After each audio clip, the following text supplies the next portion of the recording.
National Data Archive on Child Abuse and Neglect. Alrighty, I will kick us off and then hopefully we'll have a couple more people join and we can get started. So welcome everybody.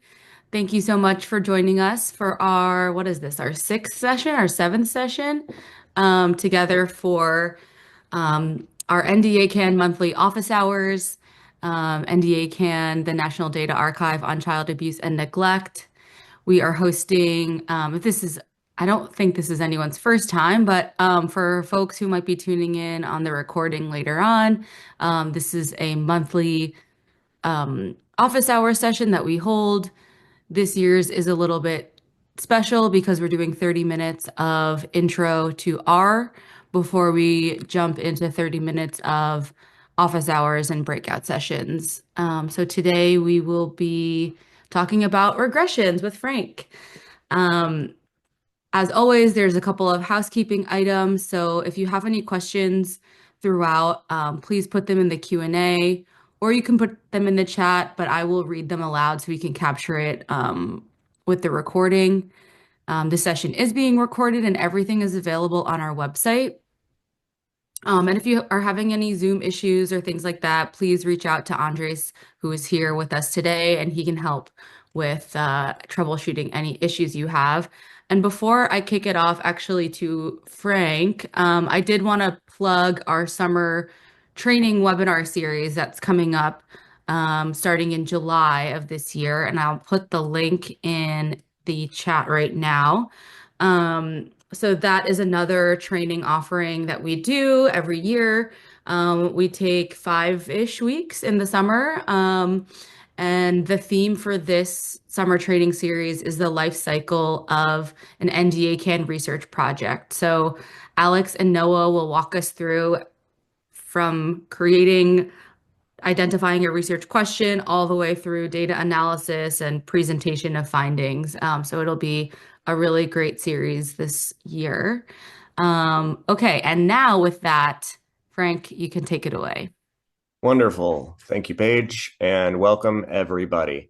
And I am more than happy to be interrupted as we go. So if you have questions or want clarification as we go, I don't know if you can unmute yourselves, but you can throw questions in the chat as we go and I'll respond to them during the brief lecture. So without further ado, let's learn with NDACAN. So I'm Frank Edwards. I'm a research affiliate with NDACAN. I'm also an associate professor in the School of Criminal Justice at Rutgers University.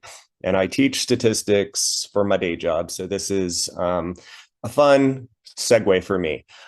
We know by now where the course materials are. All of the data, I know I say this every month, but all of the data are fake. Do not use them for analysis, but they do mirror the structure that you will find in the archive data. So you can certainly learn about how to work with the data with these demo data sets, but do not use them for real world analysis because they are fake. All right, let's do some regression. So linear regression is obviously a core tool in the statistical analysis toolbox that many of us might have been exposed to previously, but we're going to start from the basics today and relearn it. You know, the core of what we're after with regression is typically one of two goals. Goal number one would be description and prediction. We can use linear regression as a tool to summarize a multivariate kind of function to predict some outcome variable y, and then think about the multivariate relationships between some set of predictors and some outcome. The other goal of regression is commonly causal inference, right? If we have designed our study in such a way that we have randomization or as if randomization of the primary treatment variable that we're thinking about, we can use linear regression to identify the sample average treatment effect. We don't get that automatically, though. That's design. So we're going to talk about regression primarily as a prediction and descriptive tool today, because design is a little bit outside of the scope of what we're going to do. But nevertheless, our two goals are typically either to describe the data or to develop causal inference, and learn about a causal relationship. Today, we're going to use the AFCARS aggregated suppressed file, AFCARS agreg suppressed. We're also going to use the census data, which is available in ./data. The full data of the census file that we're using is available from the National Institutes of Health and National Cancer Institute SEER program. And again, you can order the AFCARS data from NDACAN if you want to work with the real data. So, linear regression 101. The core technology that underlies linear regression is the line, right? And so lines, we're going to do a little bit of geometry for a second. We could define a line as y equals m times x plus b, where m is a slope and b is an intercept. So what m defines is the unit change in y when x changes by 1 unit. How much does y go up when x increases by 1 unit? A negative slope indicates that y decreases as x increases. A positive slope indicates that y increases as x increases. B here tells us where the line intersects the y-axis. So let's look at a few lines just to kind of get a refresher on what we might see when we estimate linear regression models and the kinds of lines that we're talking about. Here, I just want you to think about our mx plus b setup and imagine what m is. So for the first chart in the top, the first graph in the top left corner, we have y equals x plus 2. And so implicitly there, m is equal to 1. So we have a slope of 1 and an intercept, a y-intercept of 2. That is, when x increases by 1 unit, y also increases by 1 unit. And the line is shifted upward on the y-axis by 2. You can see that the line crosses the vertical axis of 0 when we're at 2, when y equals 2. In our second plot here, we've doubled our slope. So now we have a slope of 2. This is steeper, right? When x increases by 1, now y increases by 2. Here we have a 2 magnitude slope again, but it's negative. So when x increases by 1, when we go to the right with x, y goes down by 2, right? And we still have our 2 position y-intercept. For a number between 0 and 1, or 0 and negative 1, we get a positive or negative slope, but a bit shallower, right? So a 0.2 slope here means that for every 1 unit increase in x, y goes up by 1, or we need x to increase by 5. For y to increase by 1. So a 1 unit increase in x is a 0.2 increase in y. I think we get the general idea. But lines are the underlying technology for everything we're doing in regression, and we need to be thinking about linear functional forms when we're estimating these models. We need to have an intuition about the kinds of models that we're working with and what the parameters that we're going to estimate mean. So the linear regression model can be described between a predictor variable x and an outcome variable y. I like to use the predictor outcome language, but you might have heard this referred to for outcome as an independent variable and predictor as a dependent variable. I don't like that language because it implies causal inference when that's not always what we're doing, and we need to be very aware of that. So I like to say outcome and predictor, but you do you. So we're going to describe the linear regression model basically as the expected value of y is equal to some slope m times the variable x plus an intercept b, right? And again, m describes the expected change in y when x changes by 1 unit.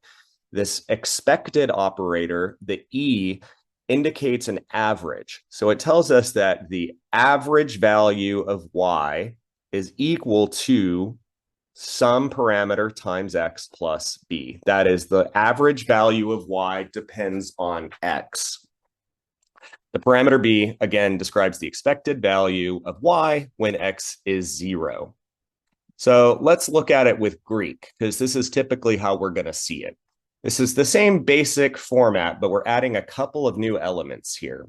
Now, instead of saying the expected value of y, we're saying the actual value of y. Right? So what we're saying here is for the outcome variable y, for unit I, that is, we can imagine a vector y that takes on 10 rows, perhaps, and each row of that vector now 1 through 10 is our I index. So y sub I equals beta 0, which is our intercept term, plus beta 1 times the value x at the location I, plus this new guy, epsilon. Epsilon is this last Greek letter here, and epsilon sub I is what we call our error term. A key assumption in linear regression is that the error terms, or the residuals, follow a normal distribution centered at 0 with variance according to a parameter sigma squared. So that is, they have constant variance centered on the regression line itself. So we end up with a normal distribution of errors centered on the regression line. And that error term allows us to use the linear functional form for individual observations y. Without that error term, what we get is the line that predicts the average expected, or the expected value of y, or the average value of y for a particular value of x. The error term lets us turn this into a model that actually generates the observed values. So in plain English, these equations say the variable y for unit I is equal to beta 0 plus beta 1 times the variable x for unit I plus an error term. That error term follows a normal distribution with variance sigma squared. Here are the key assumptions that we need to meet for linear regression if we're using regression for prediction or description of our data. We need to assume the correct functional form, that is, a line describes the relationship between y and x well. So that's the first and perhaps most obvious assumption, but something that sometimes gets overlooked. We don't want to have nonlinearities or other kinds of nonlinear relationships.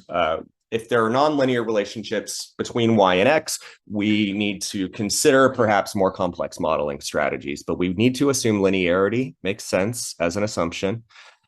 We need to assume that the errors follow a normal distribution centered at 0. This is also called an identical distribution assumption. So anytime you might have heard identically distributed errors before, we're assuming every error term in the data follows a normal distribution with mean 0 and variance sigma squared. We also need to ensure that the errors are not correlated with each other. This is the independence of errors assumption. That is, the error term for an observation 2 cannot be correlated with the error term for observation 3. The key way this typically gets violated is through something called clustering. That is, if we have units that are similar to each other, maybe we've measured the same individual over time, as in a longitudinal design. Maybe we've measured, in the case of AFCARs, children from the same county or state or family. We can assume that those errors are going to be correlated with each other. So we often violate this independent errors assumption. And when we do, it's okay, but we need to be aware that we're doing it, and we'll make adjustments to account for that. Now, additional assumptions are required for causal inference. We're not going to cover those today, but if we want to use linear regression to make an inference about a causal relationship, there are additional assumptions that we need to meet. So I'm going to pop over to RStudio to show you how this works.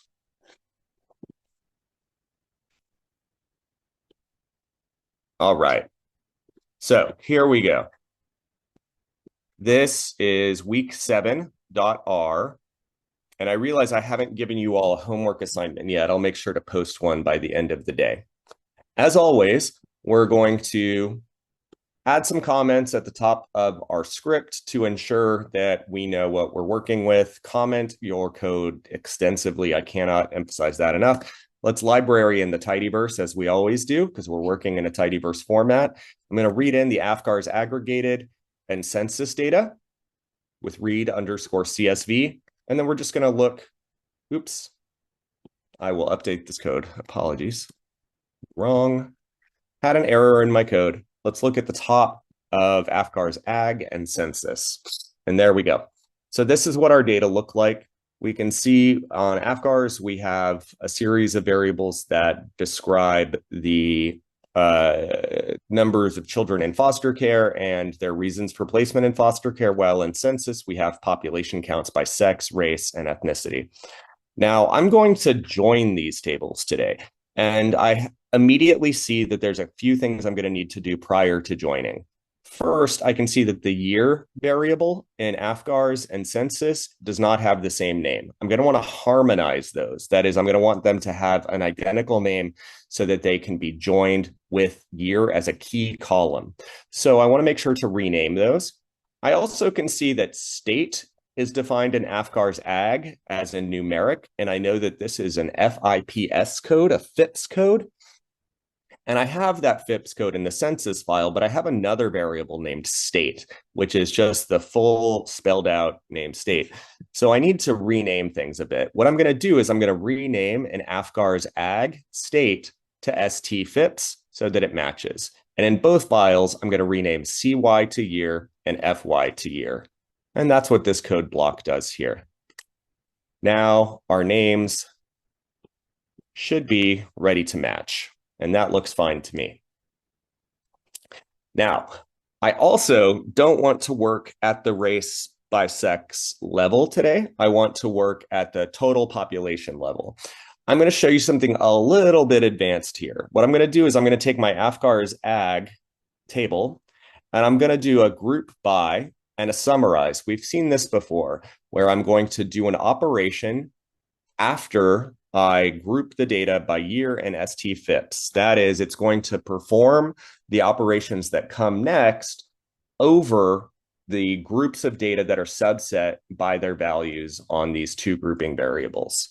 So we know we read off in tidyverse, basically AFGAR, take AFGARS AG, and then we have a pipe, which means, and then group it by year and ST FIPS. And then here's where it gets a little fancy. I want to basically add up every single variable in AFGARS AG. When I'm looking at the table, I can see that I have num child, phi abuse, sex abuse, neglect, entered and exited. And I know these are all numeric counts, but I can also see that I've got some missing data in them.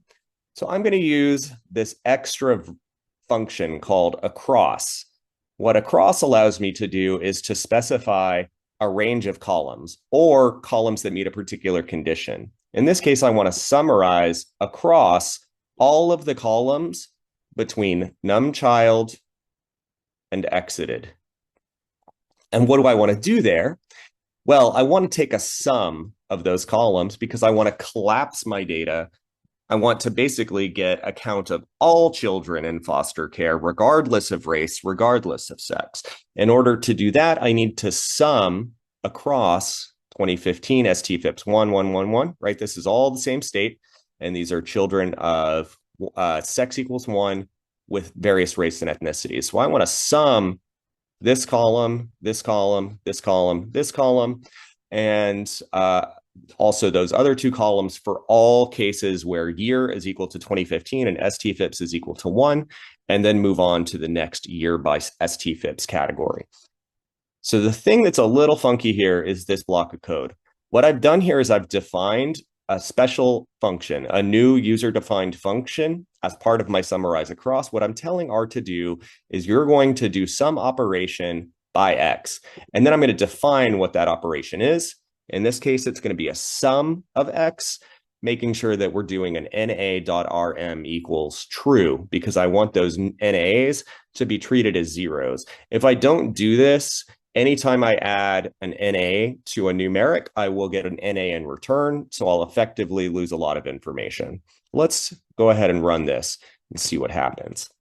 Now, oops, sorry, I'm going to need to rerun things. So I'm just going to control option B. I kind of broke my sequence of my code and I want to fix it and restart from the top. So I'm going to control option B to run all code above that line. And that'll get us back to where we were. I just wanted to show you the head of AFGARS AG.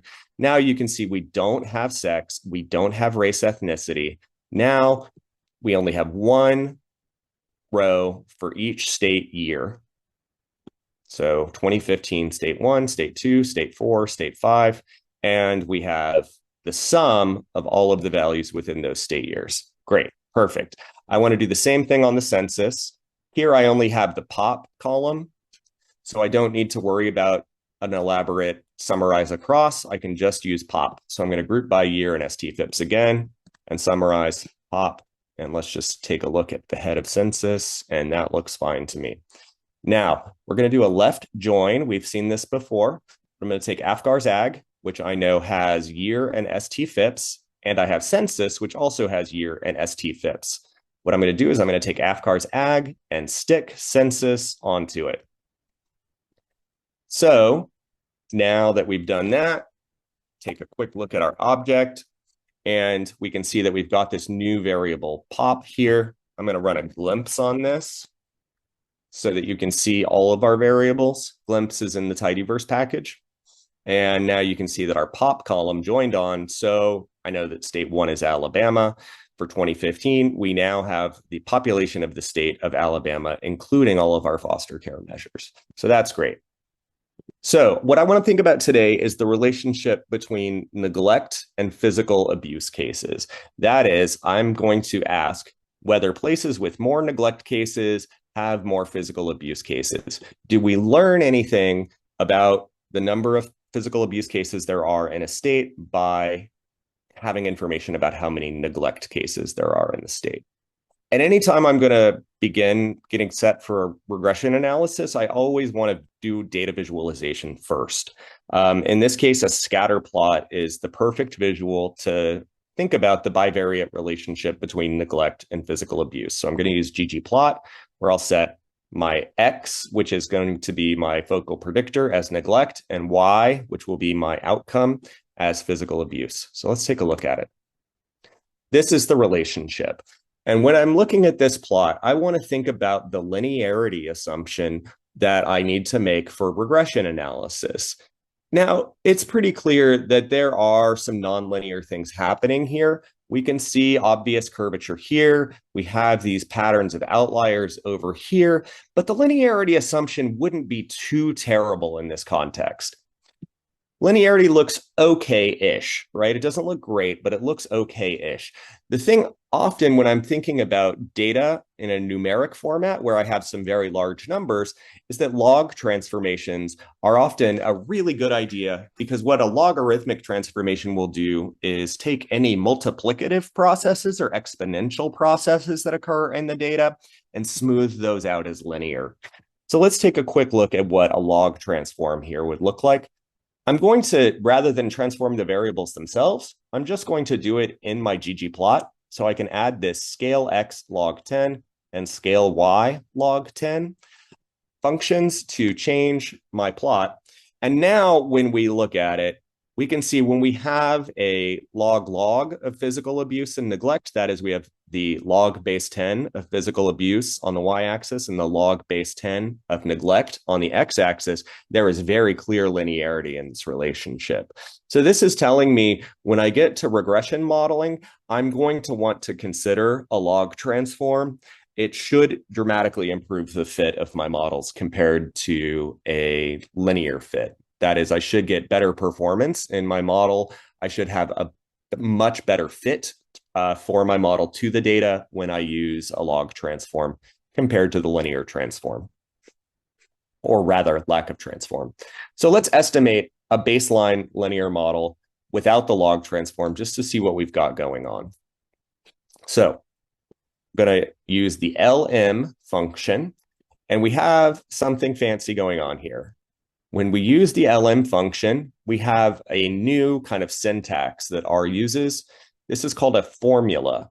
And the formula reads like this. We're saying, estimate a linear model with physical abuse as the outcome predicted by neglect. So we think about this as the left-hand side, the Y, and the right-hand side, the X. We don't need to specify the parameters. R will do it for us. And by parameters, I basically mean anything with a Greek letter. R will handle it for us. We just need to tell it which X variables and which relationship between the X variables are we considering. So the recipe for an LM call goes LM, outcome, tilde, predictor, comma. Then we need to tell R, where are these variables? So we give it data equals dat. That's the name of the joined data frame that we put together. Once we have a model, the most common thing we're going to do is we're going to use summary to look at the parameter estimates. So in this case, Summary is going to give me a whole lot of information about this model fit that was fit by ordinary least squares regression. In this case, I get two pieces of information that I want to look at right away. I get my estimate for the intercept, which if we think back to our equation, this is beta 0. This is the expected number of neglect cases, of physical abuse cases when there are 0 neglect cases. That is, our model says that we should expect to see 22 no, I'm sorry, that's EO2. So 226.8 or 227 or so physical abuse cases when there are 0 neglect cases. That sounds a little funky, but that's what the intercept means. I strongly encourage you not to overinterpret your intercepts, especially because sometimes it's nonsense, right? We can't imagine there being a case where there were 27 physical abuse cases and 0 neglect cases. That's something we would never actually observe in the data. So what beta 0 is really here for is it's an artifact to help make our linear model fit, right? It's helping that slope, which is typically what we're more interested in. It's helping to ensure that that slope can fit the data appropriately. So let's turn to our slope. In this case, beta 1 for neglect. This is the term that we multiply by neglect to see our expected change in physical abuse cases. And so we have scientific notation here. In the intercept, we had E plus O2. In the slope, we have E minus O1. So that just means times 10 to the power of 2 in the case of the intercept. And in the case of the slope, it means times 10 to the power of minus 1, which means shift this decimal point one place over. So this tells us that our slope is 0.17. What that means is that when we see neglect cases, when we see one more neglect case, on average, we will see 0.17 more physical abuse cases. I'll say that again, because this is the kind of core of what we're typically interpreting, right?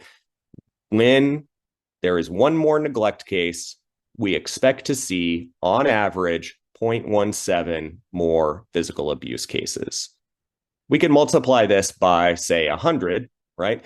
And we could say when there are 100 more neglect cases, on average, we expect to see 17 more physical abuse cases at the state and year level. The other things we have going on here are our standard error. This is a measure of how much uncertainty we have in the location of this regression parameter. And we typically want to think about the standard error on the scale of the estimate itself. And that's what the t-value tells us. It tells us how many standard errors go into this estimate. How far away is this estimate from 0? That's what this t-value tells you. It's just the ratio of the estimate to the standard error. So we can read the t-value as how many standard errors is our estimate away from 0. In this case, we have a 1.7 and we have a standard error of 0.007. So that's a pretty small standard error. That's 22 standard errors away from 0. Now, the reason why we care about how far away it is from 0 is because we're setting up a null hypothesis test, and that's the information right here. We are setting up a hypothesis test implicitly. R's just doing it for us, where we are asking R to evaluate the probability that this value of the parameter beta 1 in this case could have come from a distribution centered at 0 with a standard error of 0.0074. And R is telling us that that's incredibly unlikely. We can reject the null hypothesis of a 0-centered distribution with a high level of confidence. I'm going to push on to the log-log fit. So we saw when we visualized the data that the logarithmic transformation really did make the linearity assumption more viable. So let's look at what that model means. Now we have very different set of estimates because our scale is dramatically different. Now we're on the log physical abuse scale. That is, our unit is now log physical abuse cases. So what our model is saying here is that when the logarithm of neglect is equal to, I'm sorry, when neglect is equal to 0, we have an intercept of minus 1.2. So we have minus 1.2 log physical abuse cases. The interpretation is going to get a little more complicated. And for a 1 unit increase in the logarithm of neglect, we get a 0.95 unit increase in the logarithm of physical abuse. We still see these estimates showing as statistically significant. The last thing I want to show you is including an extra predictor. That is, now we're doing multiple regression. We could think maybe this relationship between physical abuse and neglect is just a function of population size. That is, we expect to see more of both when populations are large. So let's check that out. Let's estimate model 3, including our log-log relationship, but with a pop predictor. And let's take a look. So population is clearly associated with the number of physical abuse cases, but we still see a pretty clear positive association between neglect rates and physical abuse rates. And let's use the Bayesian information criteria. Sometimes when we fit two models like model 3 and model 2, we can look at a few things to learn whether this improves our estimation. The first thing we can look at is our residual standard error, right? And think about whether we've explained any extra variation that was left over in our error terms across models. In model 2, we had a residual standard error of 0.465. Here we have a residual standard error of 0.6, 5 effectively. So that doesn't really tell us a whole lot of anything.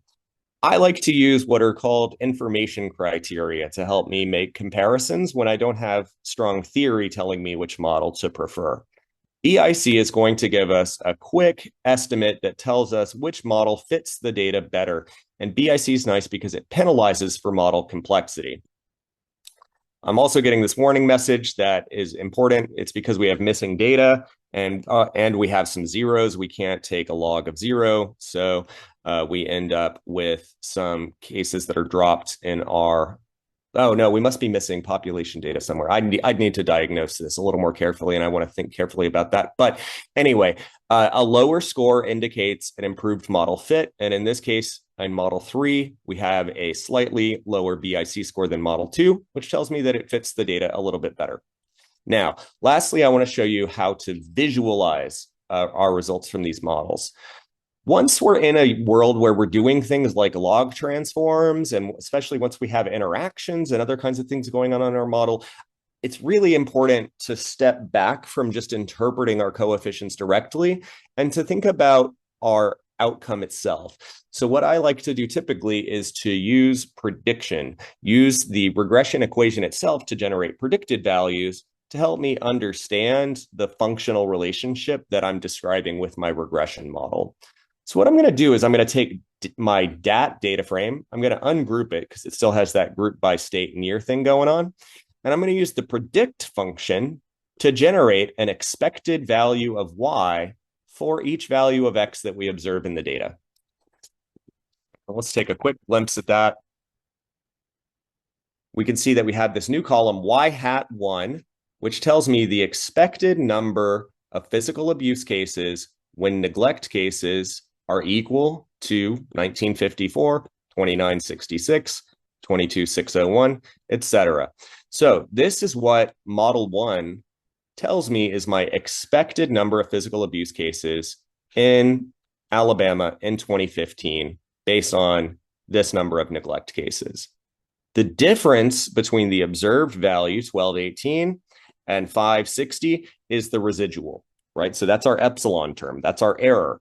So we have a fair amount of error for observation 1, observation 2, 551, 732, less error there, right? And we could keep on going to think about our residuals. But what I really want to do is I want to plot this. So I'm going to take dat plot. I'm going to set neglect as my X parameter and physical abuse as my Y parameter. So this is just the scatter plot we had earlier, right? But now I want to add an extra geom, an extra layer, which is going to be my regression line. I'm going to set the Y values for the regression line as being equal to Y hat 1, and the X values can stay as neglect. this shows me the functional relationship that I've estimated, right? This helps me see clearly what my regression line is saying. Now, normal errors, I think not. This has a clear case of heteroscedasticity, which is a really silly way of saying that the variance on our errors is not constant. We can see really clearly that for these low count places, our errors are pretty small. That is the distance between the regression line and the observed data point, right? Up here, we have tremendously large errors. So this is telling me that we definitely have violated the constant error variance assumption right away. There are other ways to look at that, but that's okay. We'll stop there for now. Next, I want to look at model 2, which was our log-log. This is going to improve a little bit on that heteroscedasticity problem. What I'm going to do, I'm going to use predict a little differently this time. I'm going to use the predict again, but I'm going to ask R to predict on model 2. And this time I'm going to ask it to return a standard error for the expected value. So se.fit equals true tells R to return the standard error as well. And this is what that looks like. Now we have a fit column. That is our y hat, our expected value of y. And we also have a standard error for that value of y hat. Now that standard error is going to help us understand the uncertainty we have in our model. I'm going to take those two features of this M2 preds object. I'm going to put them into DAT, and I'm going to make a new column called y hat 2 that's equal to M2 preds fit, which is this value right here. And we know that's the log-log relationship, right? That's our expected log physical abuse cases. And this is our uncertainty in that estimate of the mean, the expected, right, physical abuse cases. So this tells us a little bit about how certain we are about the relationship of that regression line. So let's just run this and take a quick look at it again. There is our y hat 2, and there is our standard error for that y hat. Now, what do I do with this? I'm going to go back to ggplot, do our scatter plot again, but this time I'm going to go ahead and log transform neglect and physical abuse inside my ggplot call to give me a scatter plot that looks very similar to our log base 10 scatter plot, just with different axes.